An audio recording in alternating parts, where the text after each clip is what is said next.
हम तुम्हारे साथ हैं। उत्तर प्रदेश की आगे बढ़ो। हम तुम्हारे साथ हैं। उत्तर प्रदेश की आगे बढ़ो। हम तुम्हारे साथ हैं। उत्तर प्रदेश की आगे बढ़ो। हम तुम्हारे साथ हैं। राजस्थान की आगे बढ़ो। हम तुम्हारे साथ हैं। राजस्थान की आगे बढ़ो। हम तुम्हारे साथ हैं। दिल्ली की आगे बढ़ो। हम तुम्हारे साथ हैं। दिल्ली की आगे बढ़ो। हम तुम्हारे साथ हैं। छत्तीसगढ़ की आगे बढ़ो। हम तुम्हारे साथ हैं।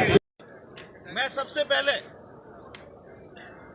देश के विभिन्न हिस्सों से आए हुए अपने सभी भाइयों और बहनों का, जिनकी उम्र 60 से 80 85 के बीच में है, उनका तहे दिल से शुक्रिया अदा करता हूं, उनको सैल्यूट करता हूं। दोस्तों, भाइयों और बहनों, कोई भी आंदोलन जब होता है तो ये देखा जाता है इस आंदोलन में भाग लेने वाले लोग कितने सिंसियर हैं, इस आंदोलन की लीडरशिप कितनी सिंसियर है। इस बात का प्रमाण मैं आपको दो देता हूं। शायद बहुत से साथियों को ये नहीं पता होगा कि जो लड़ाई हम लड़ रहे हैं, EPS 95 की लड़ाई लड़ रहे हैं, आपको शायद बहुत सारे साथियों को पता भी हो, बहुतों को नहीं पता होगा कि अशोक रावत जी उससे प्रभावित नहीं है। आपकी पेंशन बढ़ेगी, इनकी कोई पेंशन नहीं बढ़ेगी। इनको तो जो नेवी दे रही है, सेना दे रही है, वो दे रही है। तो दोस्तों, ऐसा आंदोलन जो ऐसे ईमानदार व्यक्ति के नेतृत्व में लड़ा जा रहा है, जो व्यक्ति उससे प्रभावित नहीं है, इससे बड़ा सर्टिफिकेट उस आंदोलन के नेतृत्व की ईमानदारी को नहीं दिया जा सकता।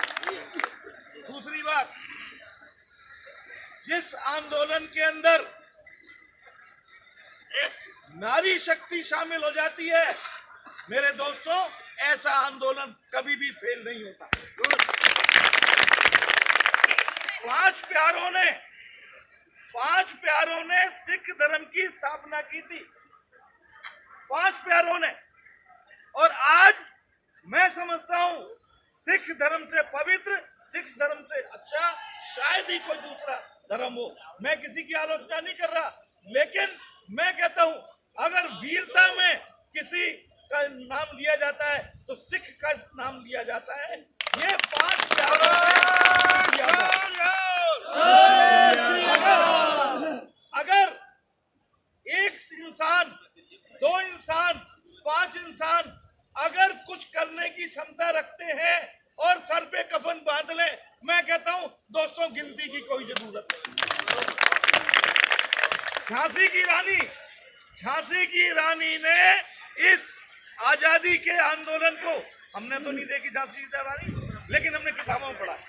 झांसी की रानी ने इस स्वतंत्रता के आंदोलन को, जिसमें करोड़ों लोगों को निजात दिलानी थी गुलामी से, मेरे दोस्तों, एक झांसी की रानी ने उस स्वतंत्रता आंदोलन के अंदर पूरी जान फूंक करके उसको नई दिशा दी थी। और मेरे दोस्तों, यहाँ तो कितनी झांसी की रानी बैठी हुई है, कितनी झांसी की रानी बैठी हुई है।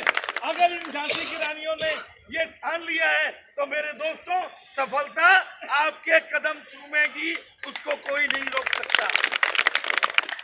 हमारे को आज जलालत की जिंदगी बिताने के लिए मजबूर किया जा रहा है। 1000 पेंशन सरकार ने घोषणा कर दी, लेकिन बहुत सारे साथी हैं उनको 1000 पेंशन भी नहीं मिलती।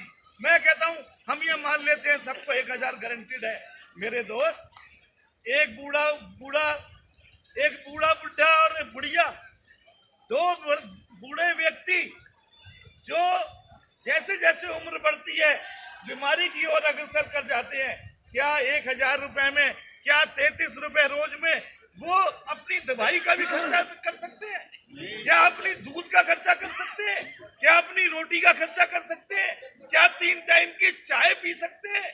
मेरे दोस्तों, अगर ऐसी जलालत की जिंदगी जीनी है तो ये आत्माहुति की जो बात है, ये बिल्कुल सत्य है। हमारे को ऐसी जलालत की जिंदगी जीने से बेहतर है इस नाकाम सरकार के आगे हमारे को ये बताना है कि हम मरने के लिए तैयार, हम जान देने के लिए तैयार हैं।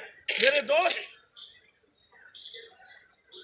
एग्जेम्प्टेड नॉन एग्जेम्प्टेड के इशू को गवर्नमेंट जान करके 31/5 की एडवाइजरी जारी करके कंफ्यूज करने की कोशिश कर रही है। दोस्तों, ये गवर्नमेंट की चाल है। गवर्नमेंट हमारे को बेवकूफ बना रही है। कुछ लोगों को गवर्नमेंट ने खरीद कर कोर्ट केस फाइल करके इस मामले को उलझाने की कोशिश की जा रही है। मैं इस बात के लिए कमांडर साहब को बधाई देता हूं, इस बात के लिए कि उन्होंने कोर्ट का रास्ता नहीं अपना करके आंदोलन का रास्ता अपनाया है, और ये सच्चा रास्ता है।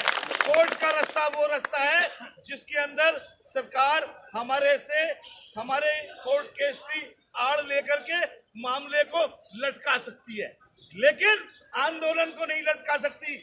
आज आपको मैं एक एक साथी को मैं सलाम करता हूं।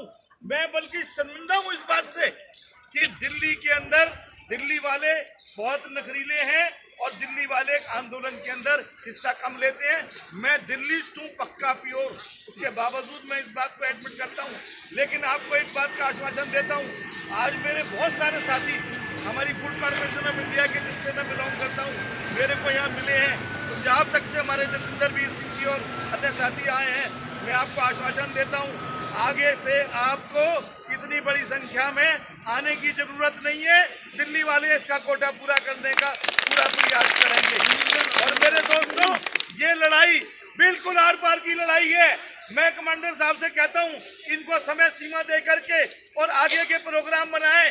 जरूरत पड़ेगी प्राइम मिनिस्टर ऑफिस जाएंगे, प्राइम मिनिस्टर के आगे आत्महत्या करेंगे, उसको बतलाएंगे प्राइम मिनिस्टर को, तू कान में तेल डाल करके बैठा हुआ है। या 80 साल का बुढ़ा, 85 साल का अपंग यहाँ बैठ करके अपनी राह देख रहा है, मेरी पेंशन बढ़ा दो, मेरे को 7,500 रुपया पेंशन दे दो। तो दोस्तों, ये लड़ाई कंक्लूड नहीं हुई है, ये लड़ाई आगे जारी रहेगी, जिसका ऐलान हमारे कमांडर साहब करेंगे। मैं फिर से आपका शुक्रिया अदा करता हूँ यहाँ आने के लिए, और आप सबको सलाम करता हूँ। अपनी बात को समाप्त करता हूँ। Thank you very much.